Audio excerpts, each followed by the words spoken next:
A very good day to you. I'm Hank Gross, MidHudsonNews.com. It's Friday, May 3rd. The news today brought to you by the Galleria at Crystal Run. Protesters calling for a free Palestine began assembling on the SUNY New Paltz campus earlier this week, with the number of participants increasing Thursday evening. College officials had advised the group that any tents set up on the campus needed to be removed by Thursday evening. The protesters used the demand as a rallying cry to become more vocal and defiant.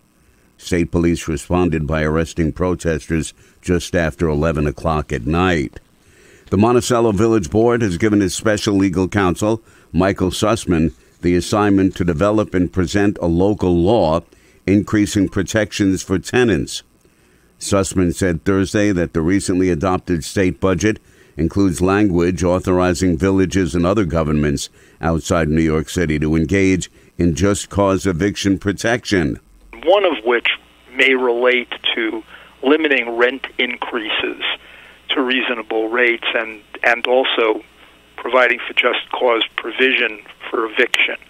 We think both of those will be part of a more comprehensive approach that we intend to take to try to foster affordability in housing in the village, which is desperately needed.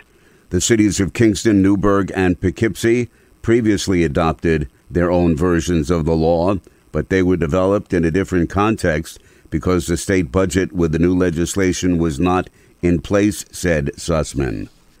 Barbara DeMarco pinned a Purple Heart medal on her 100-year-old grandfather's chest as he laid in bed late Tuesday afternoon at Bon Secours Community Hospital in Port Jervis. Battling pneumonia, Dennis DeGroat Jr., a decorated World War II veteran, suddenly perked up. He smiled and laughed, kissing and saluting the medal with his teary-eyed family surrounding him. DeGroat, who had his Purple Heart medal stolen 3 years earlier, had found peace. Approximately 6 hours later, DeGroat passed away 24 days after turning 100. More news right after this. Find over 100 retailers allowing you to spend hours shopping safely at the Galleria at Crystal Run. Enjoy the big brands and the diverse selection of family-owned stores all in one location. The Galleria at Crystal Run offers dining options for everyone with Fuji 110 Grill, Allen's Mediterranean Grill, and Peru Cuisine.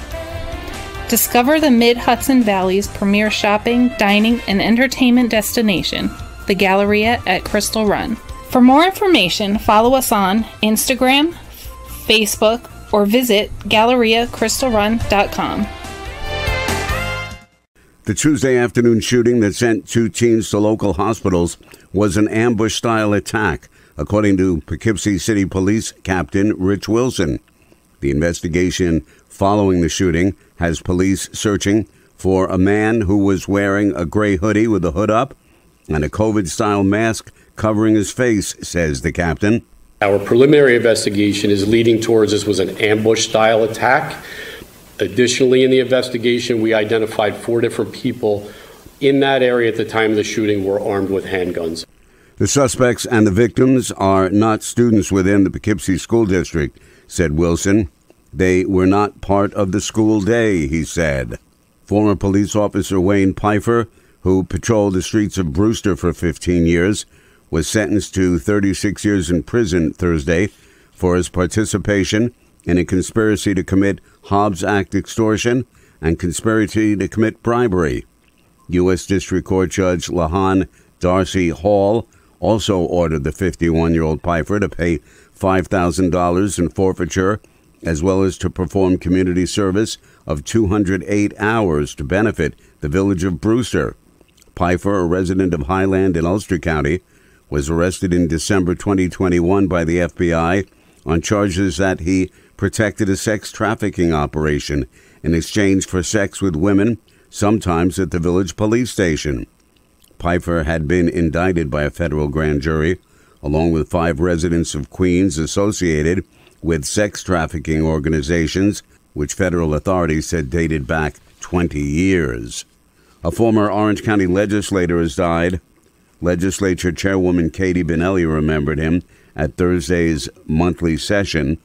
We remember former county legislator from the 18th District, F. Edward Devitt. He served in this legislature from 1978 to 1985. Devitt, who was a realtor by profession and developed the Super 8 motel chain in the Northeast, also founded the Orange County Volunteer Firefighters Museum in Montgomery and served on the Stewart Airport Commission. Following a 7-month investigation into a fatal head-on crash on Route 17K near Youngblood Road in the town of Crawford, a Bronx man was charged by state police with criminally negligent homicide. On September 23rd of last year, a 2-car crash led to the death of Gerald Filcher, who was 64, of Blooming Grove. He was driving a Toyota pickup truck when a box truck driven by 34-year-old Marcos Medina crossed into the opposite lane on Route 17K and struck Filcher's vehicle. I'm Hank Gross, MidHudsonNews.com. The news today brought to you by the Galleria at Crystal Run.